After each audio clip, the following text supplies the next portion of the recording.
क्योंकि चक्रेश भाई जो कि डायरेक्टर हेड हैं सी न्यूज के और डायरेक्टर टेक्निकल हैं यहाँ जिनवानी के, मैं उनको आमंत्रित कर रहा हूं और वह भी अपनी दान राशि यहाँ पर लेकर आ रहे हैं। और दान राशि भी उन्होंने भी 222 रुपए की राशि ली है। मैं पुनः अपने तीनों पदाधिकारी आदरणीय पीएल जी बेनाड़ा, शिखर चंद जी सिंगई और जगदीश प्रसाद जी जैन आगरा, हमारे प्रमुख, और जी हाँ हमारे महामंत्री, मैं इसलिए कह रहा था कि आपकी जगह इसलिए नहीं बोल रहा था, आ जाएं और लोकोदय की तरफ से स्वीकार करें ये पूरी दान राशि। दान भली दूसरा बोला हो, लेकिन नोट वही दिख रहे हैं जो पहले आए थे।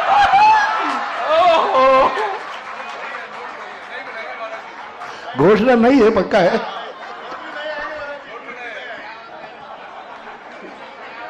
महाराज जी इतनी निगाह पहनी तो किसी की नहीं होगी।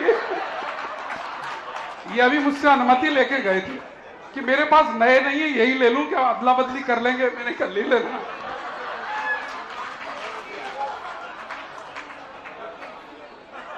चलिए एक और व्यक्तित्व को मैं आवाज दे रहा हूं, क्योंकि आज जिनवानी चैनल का परिसर है।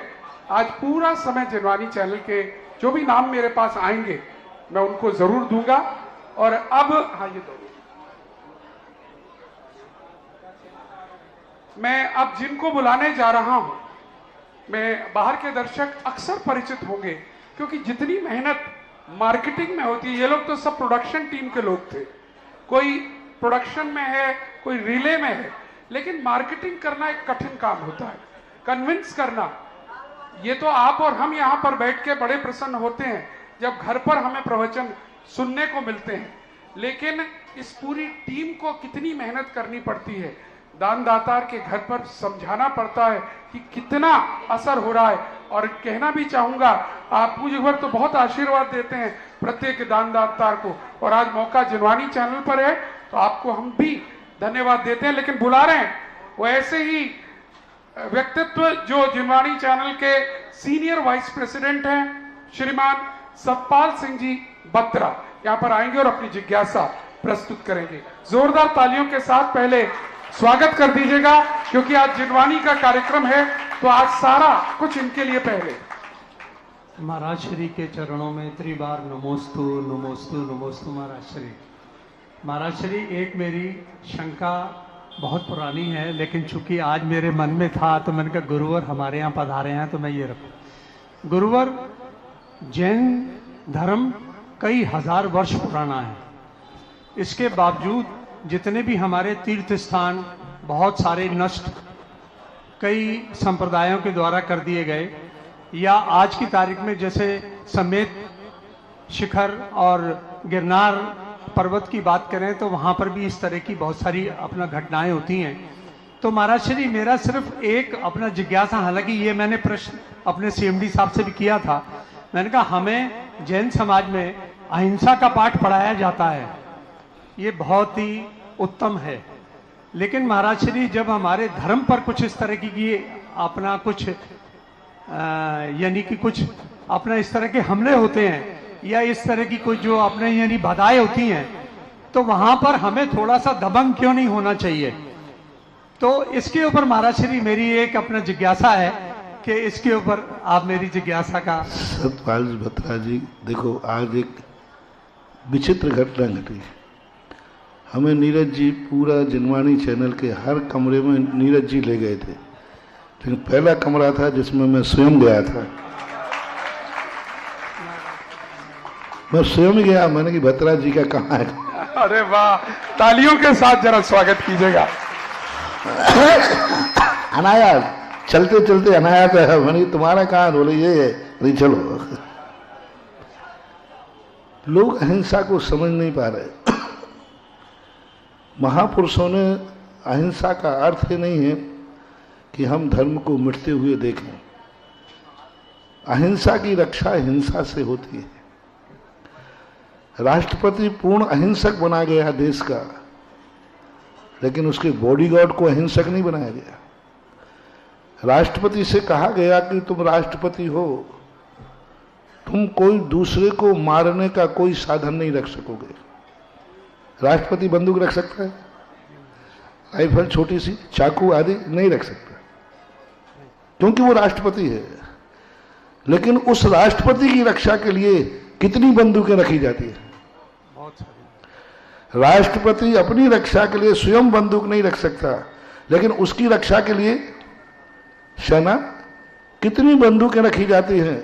बस इसी का नाम है अहिंसा धर्म, कि धर्म भले अहिंसक है, लेकिन उसकी रक्षा के लिए अनेकों बंदूकें उठाना पड़े तो भी वह अहिंसा ही कहलाती है। जो राष्ट्रपति की सुरक्षा के लिए बंदूकें चल रही हैं, वे बंदूकें हिंसक मानी जाए या राष्ट्रपति की सुरक्षा मानी जाए?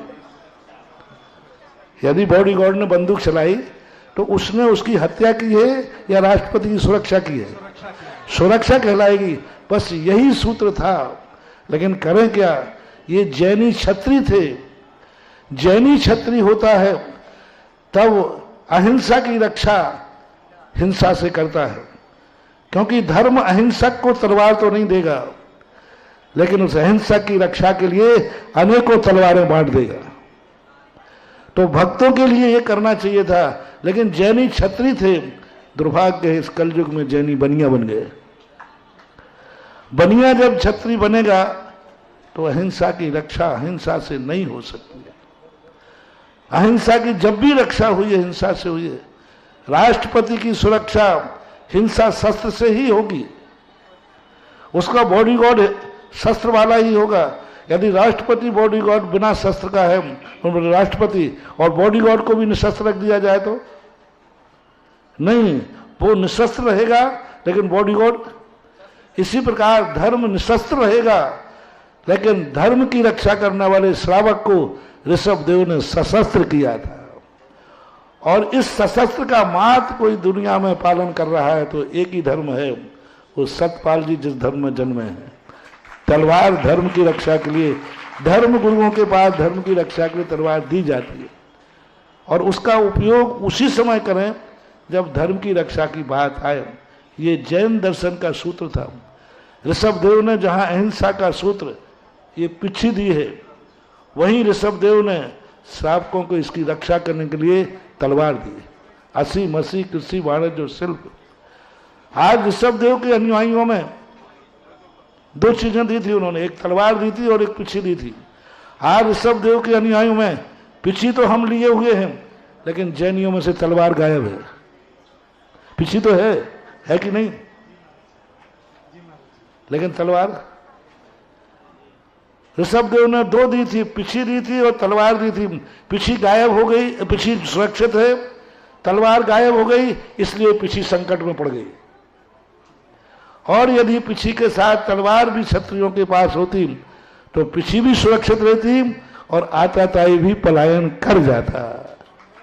तो ये धर्म की परिभाषाएं बहुत गहरी हैं। ये हिंसा नहीं कहलाती है।